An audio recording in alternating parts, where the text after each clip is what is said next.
Assalamu alaikum. Many other Americans have Muslims in their families or have lived in a Muslim majority country. I know because I am one of them. But my father came from a Kenyan family that includes generations of Muslims.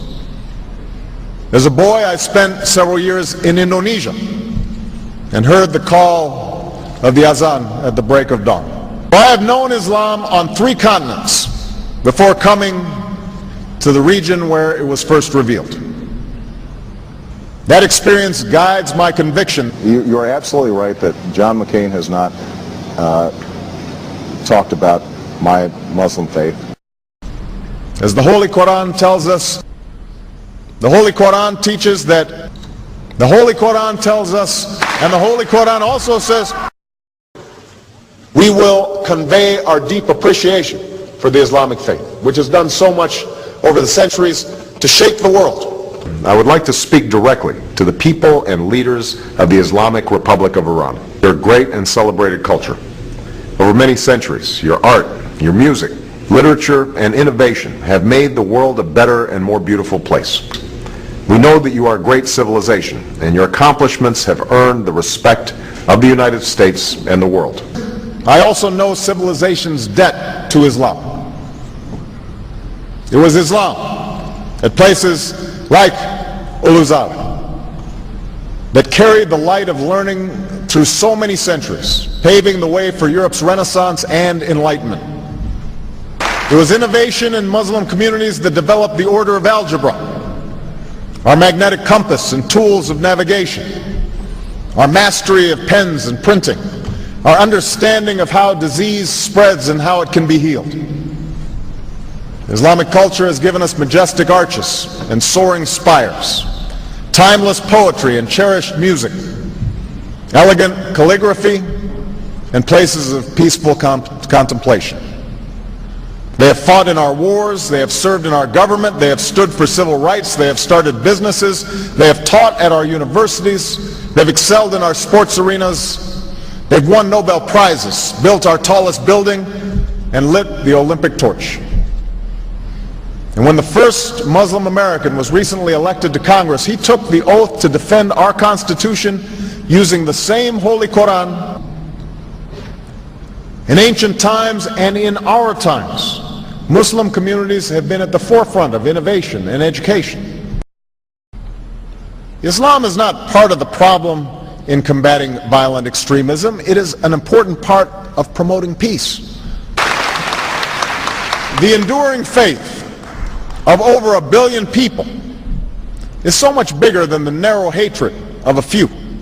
In the United States, rules on charitable giving have made it harder for Muslims to fulfill their religious obligation. That's why I'm committed to working with American Muslims to ensure that they can fulfill zakat. It is important for Western countries to avoid impeding Muslim citizens from practicing religion as they see fit. And I consider it part of my responsibility as President of the United States to fight against negative stereotypes of Islam wherever they appear. We are no longer a Christian nation. We do not consider ourselves a Christian nation.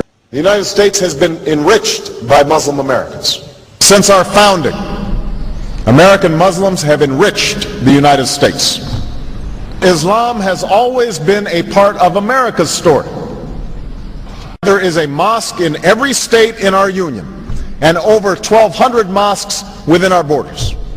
You know, one of the points I want to make is that if you actually took the number of Muslims Americans, we'd be one of the largest Muslim countries in the world. Let there be no doubt, Islam is a part of America.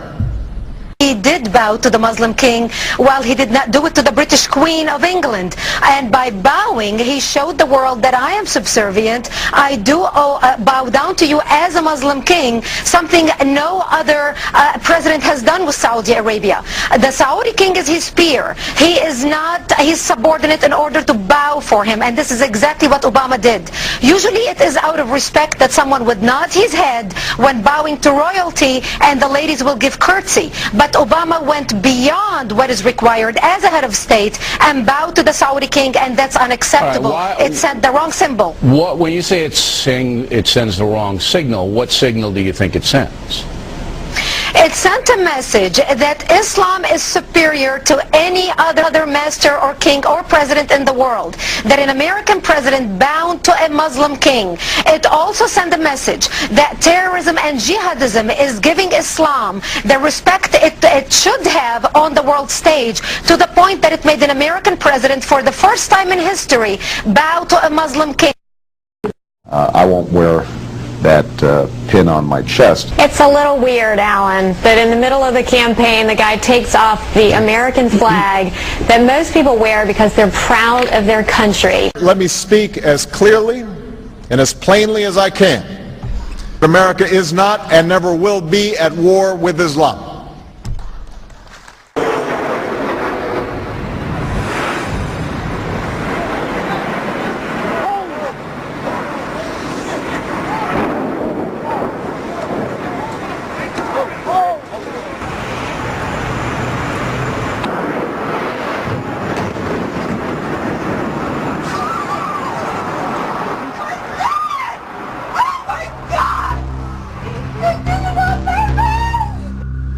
Thank you. And Ed Shoma Mubarak.